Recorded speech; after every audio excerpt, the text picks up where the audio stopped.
मेरा नाम प्रिया देशमुख है, इस घर की छोटी बहू। हमारा घर पुणे के बाहरी इलाके में है, बड़ा नहीं पर इतना साफ सुथरा कि हर सुबह दिए की लौ जैसे चमक उठता है। सासू माँ, बड़ी भाऊजी, दादा दादी, चाची और हमारा छोटा सा परिवार सब मिलजुल कर रहते हैं। पर जैसे जैसे दीपावली नज़दीक आती है, घर की रौनक के साथ साथ रिश्तों की दरारें भी साफ नजर आने लगती हैं। सुबह के 7 बजे होंगे। मैं रसोई में थी, गैस पर आलू की सब्जी, तवे पर फुलके और बगल में तड़तड़ाते पापड़। प्रिया, वो बेसन रख कहाँ दिया तूने? सासू माँ की आवाज़ जैसे पूरे आंगन में गूंज गई।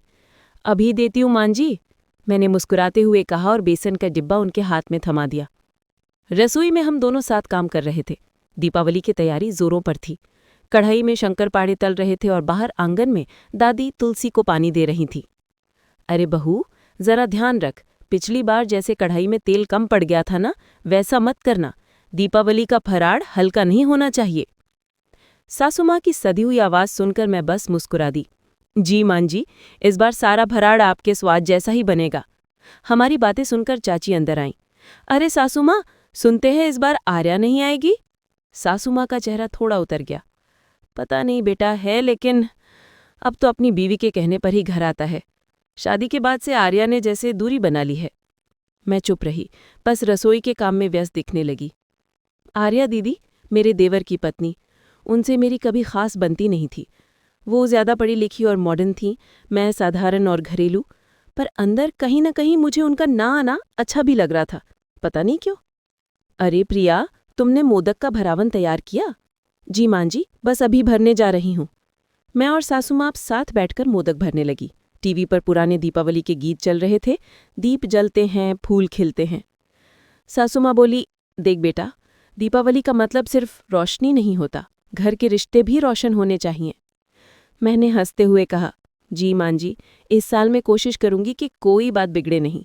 लेकिन मुझे नहीं पता था कि इस बार की दीपावली कुछ ऐसा मोड़ लेगी जो हमारी जिंदगी हमेशा के लिए बदल देगी। दोपहर तक पूरा घर चमकने लगा। दीवारों पर नए रंग, खिड़कियों पर झिलमिल लाइट्स। भाभी सीमा ने, यानी मेरे पति की चचेरी बहन ने कहा, दीदी, इस बार रंगोली में बच्चों के नाम डालना चाहिए, कितना प्यारा लगेगा ना? हाँ सीमा, डाल दे, अच्छा लगेगा। सासू माँ मंदिर में फूल चढ़ा रही थी, तभी अचानक बाहर से आवाज आई, माँ, मैं आ गया। सबकी निगाहें दरवाजे की तरफ मुड़ी। वो विवेक था, मेरा देवर। उसके साथ उसकी पत्नी आर्या भी थी। सासू माँ की आंखों में खुशी और गुस्सा दोनों झलक रहे थे। अरे बेटा, तूने तो कहा था नहीं आ पाएगा? विवेक मुस्कुराया। आर्या का मन बदल गया। माँ बोली, इस बार घर चलना चाहिए। आर्या हल्के से मुस्कुराई। माँ, दीपावली है, पुराने गिले मिटाने का वक्त है ना? सासू माँ ने उसके सर पर हाथ रखा, लेकिन उनकी आंखों में भरोसा नहीं था। मैं बस देखती रही। 2 औरतें, एक सास और एक बहू, दोनों के बीच दियों की रोशनी में भी कोई अंधेरा जरूर था। शाम के करीब 5 बजे हम सब मिलकर मिठाई सजाने लगे। आर्या, तू रसोई में आ, थोड़ी मदद कर दे, सासू माँ ने कहा। आर्या अंदर आई, लेकिन उसके चेहरे पर मुस्कान नहीं थी। माँ, मैं थोड़ी थकी हूँ, अभी बैठ जाती हूँ, मैंने तुरंत कहा। माँ जी, आप रहने दीजिए, मैं सब कर लूँगी। सासू माँ ने कुछ नहीं कहा, बस मुझे देखा जैसे उनके मन में कुछ चल रहा था। रसोई में मैं अकेली रह गई। तभी मेरे पीछे से किसी के कदमों की आहट आई। मैंने मुड़कर देखा, आर्या खड़ी थी। वो बोली, प्रिया, माँ से सावधान रहना। मैं चौंक गई। क्या मतलब? आर्या की आवाज़ धीमी थी। कुछ चीज़ें इस घर में दिखती जैसी नहीं हैं।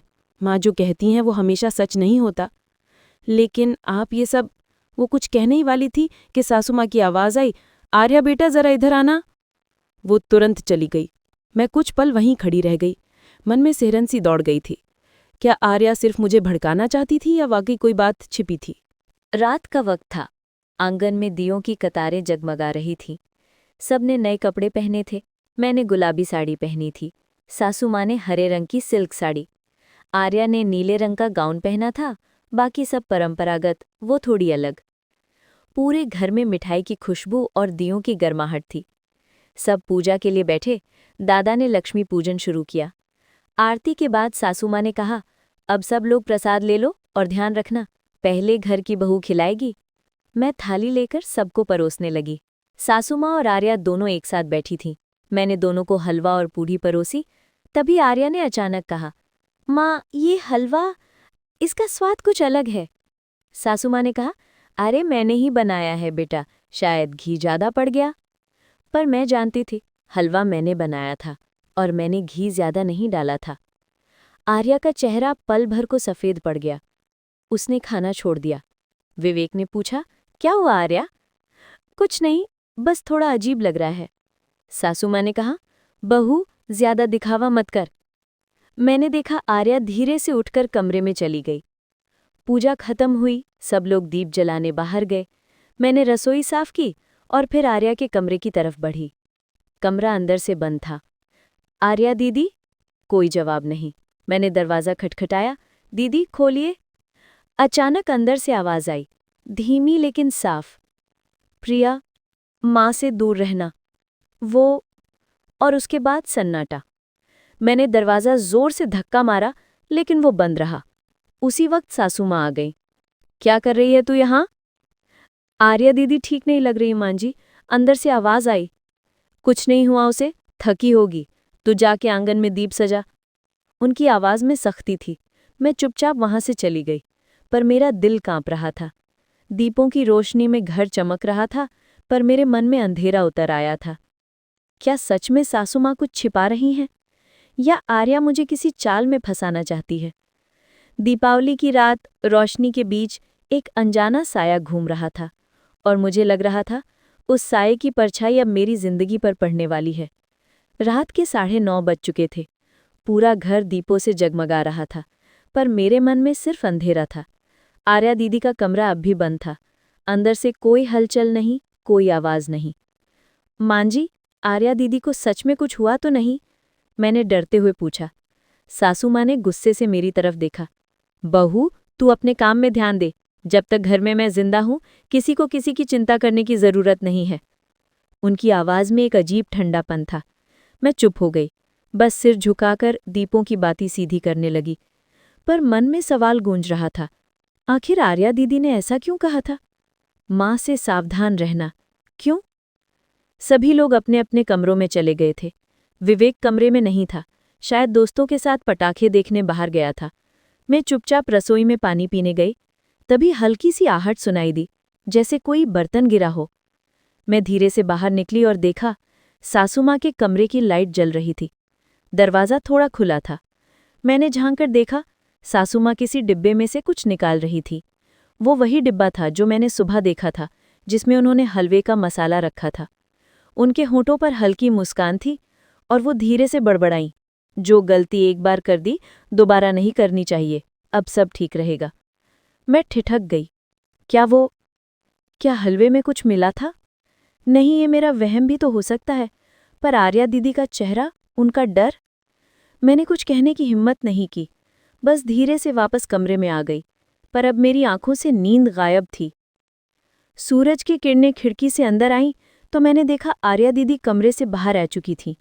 वो थकी हुई लग रही थी, लेकिन ठीक थी। मैंने धीरे से पूछा, दीदी आप ठीक है ना? उन्होंने बस मुस्कुराने की कोशिश की। हाँ प्रिया, अब सब ठीक है। सासू माँ पीछे खड़ी थी।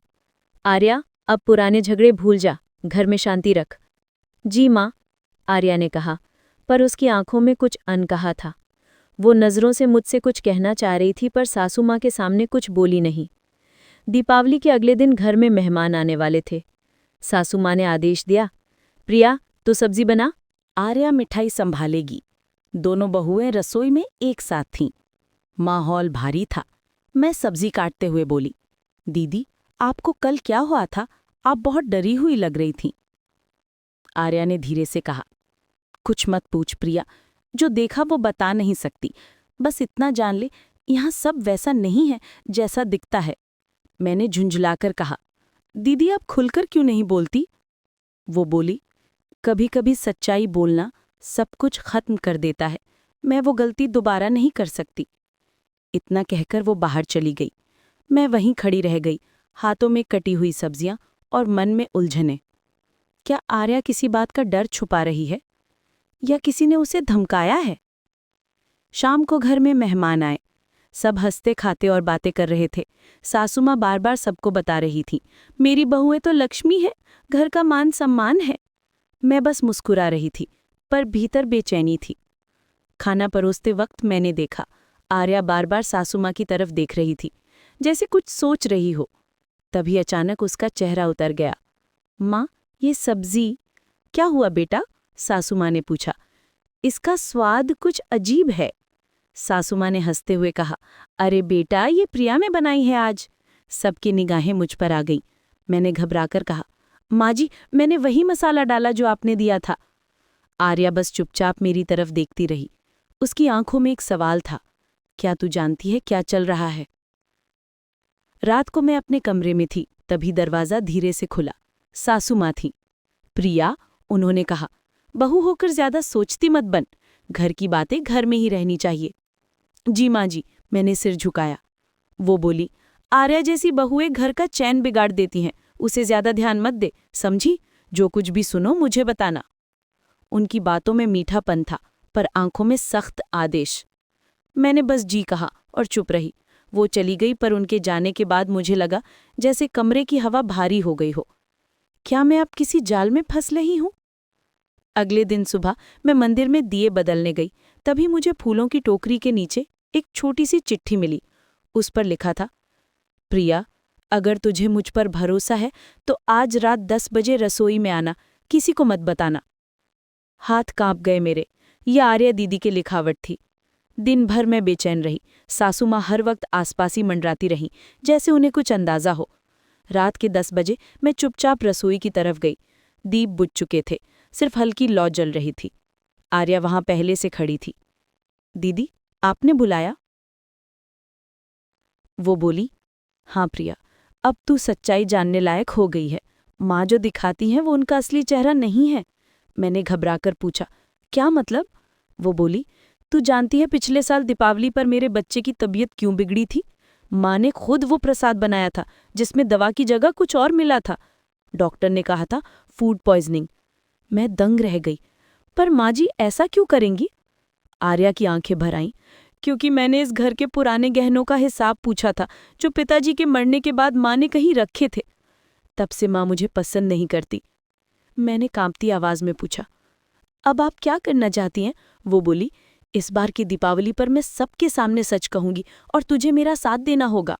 मैंने कुछ कहने ही वाली थी कि पीछे से किसी की परछाई दीवार पर दिखी। हम दोनों पलटे। सासू माँ दरवाजे पर खड़ी थी। उनके चेहरे पर कोई भाव नहीं था, बस धीमे से बोली, आर्या, तूने फिर वही गलती कर दी? आर्या घबराकर पीछे हटी। माँ, अब ये बात छिपेगी नहीं।